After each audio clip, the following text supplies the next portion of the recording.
All right, so what's next? Occiput. 枕骨, right? And what's this guy? 枕骨大孔, right? Which 孔 is it? This 孔, right? Yeah. So, yeah. So then, and we have our OM suture over here, right? And we have OM suture over here.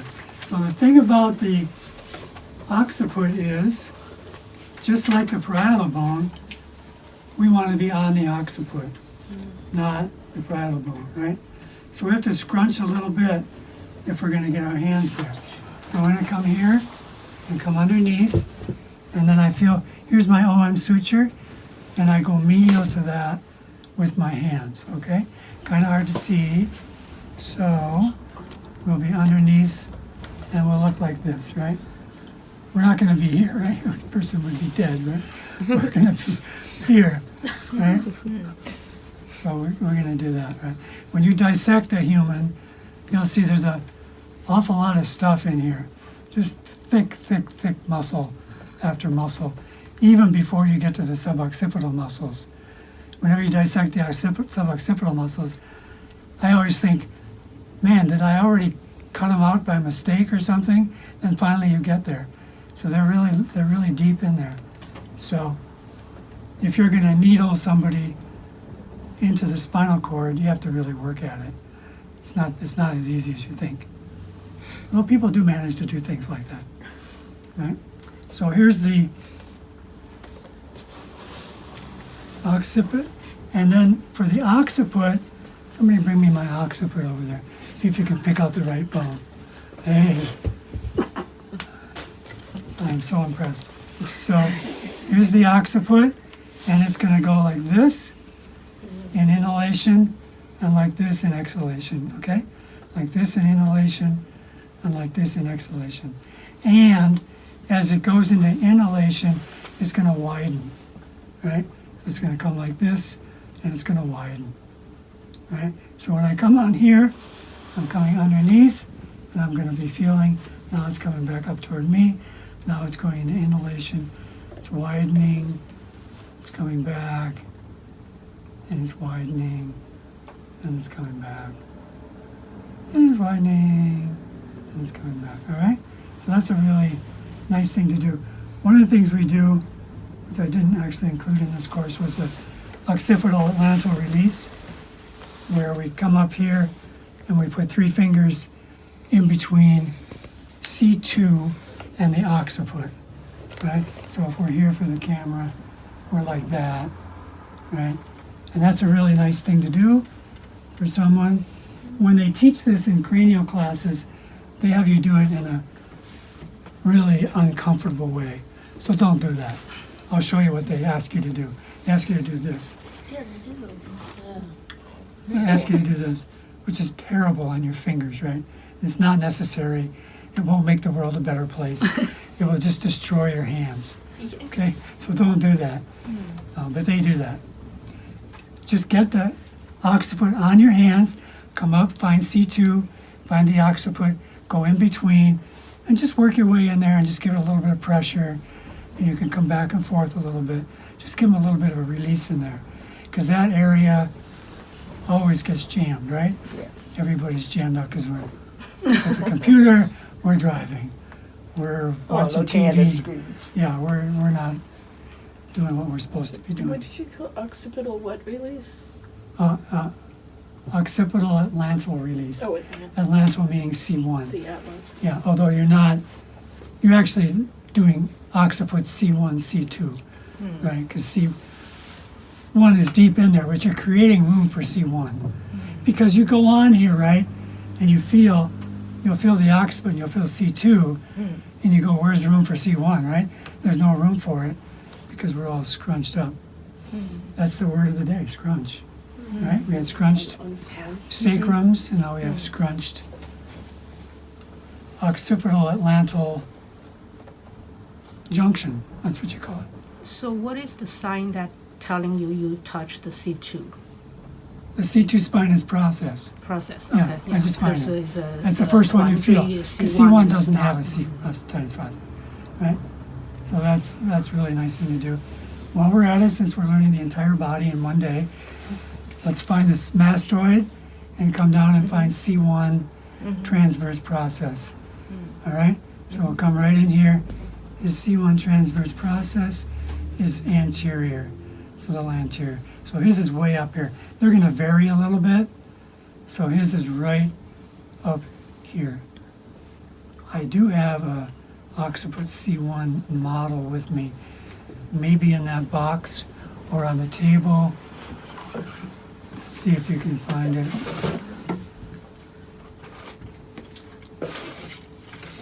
I don't know where it is.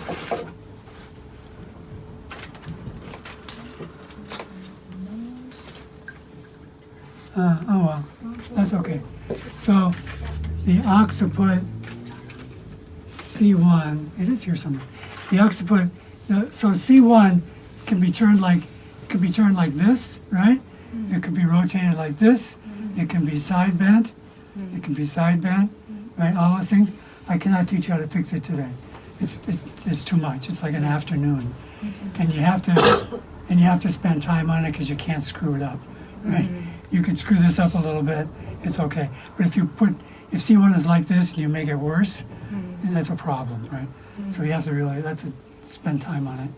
But what you can do is come in here and create some space for C1 to go back into position. And this is part of what you do to treat C1 all the time anyway. So it's a first step.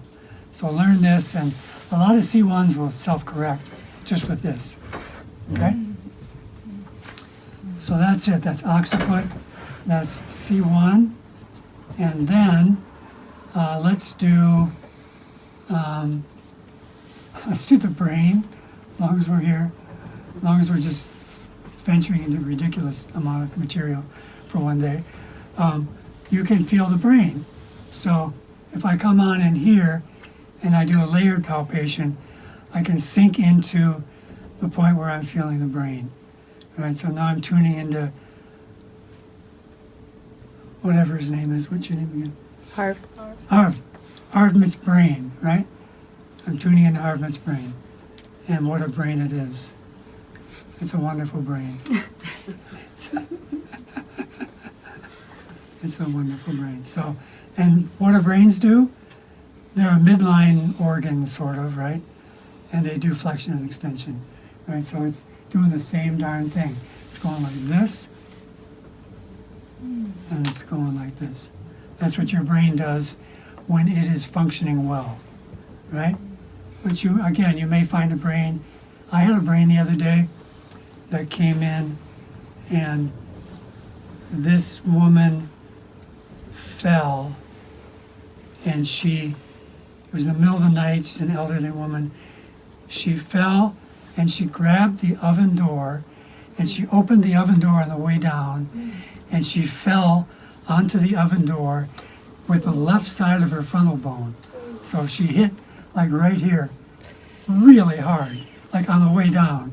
And then she bounced off the oven door and hit her head on the floor, right? And she just got up to pee or something, right? So, and she got lost and lost her, old people. I'm one of them. So she had a big bruise from right on the metopic suture. This was all black and blue. All the way over here, this side looked fine, right? And she was in terrible condition, right? She couldn't think, she was in pain. And she was much better in one treatment. But what I did was, I felt her, and the frontal bone had a certain pattern, not so much, but her brain, the side she hit on, her brain was torqued this way, right? A lot, right? And all the structures along the midline, right? A whole bunch of structures were stretched, right? Corpus callosum, all those commissural fibers, right? Anterior commissural, posterior commissural, corpus callosum, all that stuff, and all that stuff was twisted, was torqued like this, and she couldn't think straight, right? So we worked with her brain in this pattern. We got it to come back and then move normally. And she was like, the next day she was like, way better. hasn't given her any trouble. Sometimes you get something like that right away. Something she said to me, she said, I know if you hadn't treated this could go on for years, and it's true. You know, that could be something that goes on for a long time, right? So sometimes you get lucky, good timing, and you can, and the problem can go away. Anyway, so this is how you feel the brain. Occiput, brain, occipital, lantal junction. Let's turn you over and palpate the occiput in the prone position. Where is the face cradle? Thank you. And can you just show us the finger position that you were just doing, so we can see like? Yeah. Thank you. Let's go here. Let's go here. We need Here's some tissue to do here. kinds of thing. Thank you.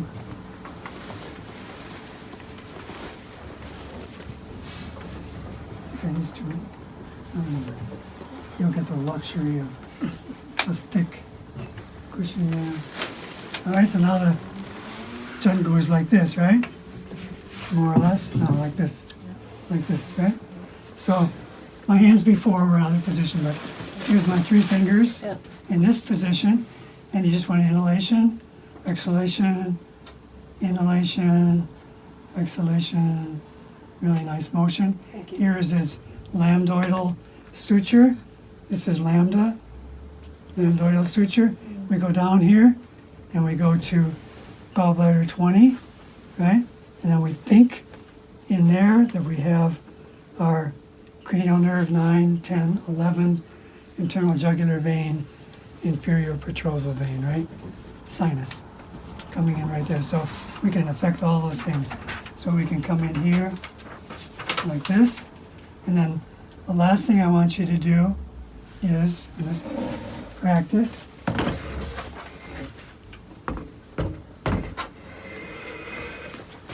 we're going to come on here and we're going to come on the sacrum. Okay? So it's coming into inhalation, exhalation. Inhalation, exhalation. Somebody give me my sacrum. Inhalation, exhalation. Inhalation, exhalation. Inhalation, exhalation. So you're feeling this. Inhalation, exhalation, inhalation, exhalation. Got it? Yes. We got that? So that's what you feel. When you feel this, whether it's this position or side lying position or whatever position, you can do this supine too. So I'm feeling all that motion.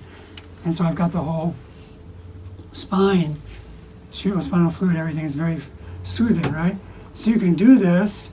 You can do your backstroke points. You can do your gallbladder 20, bilao, bala bala bala, piriformis, right? Some muscle points here, and then you go here, right? Right? You leave the patient, you come back in the room, and just do this for like a minute. You know, and it pumps the treatment, make the treatment much better. And also, you might come in, you might go, you know, this is a little off still. I'm going to adjust that needle, right? Okay, this is good. So eventually you can get to the point where you can, you know, adjust the needle according to your palpation, right?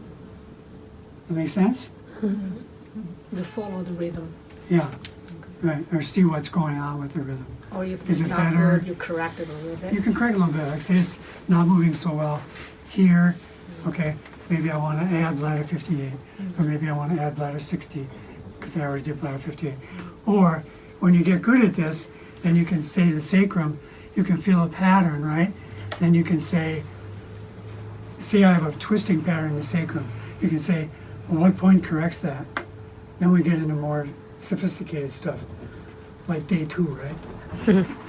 No, it's like day 50 or something, but you can do this. It doesn't take that long. So say you find a pattern where it's a torsion, right? Torsions often go with the gallbladder channel, right? So you can say, oh, it's torsion. I'm going to go to gallbladder 41. Doesn't do anything. I'm going to go to gallbladder 41 over here. Oh, the torsion comes out. Okay?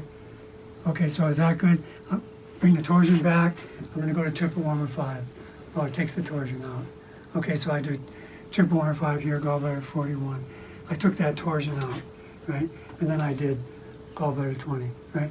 So that's the way you could do it. And you could add some points here, right? And maybe you want to do a tan thing, you're in a tan mood.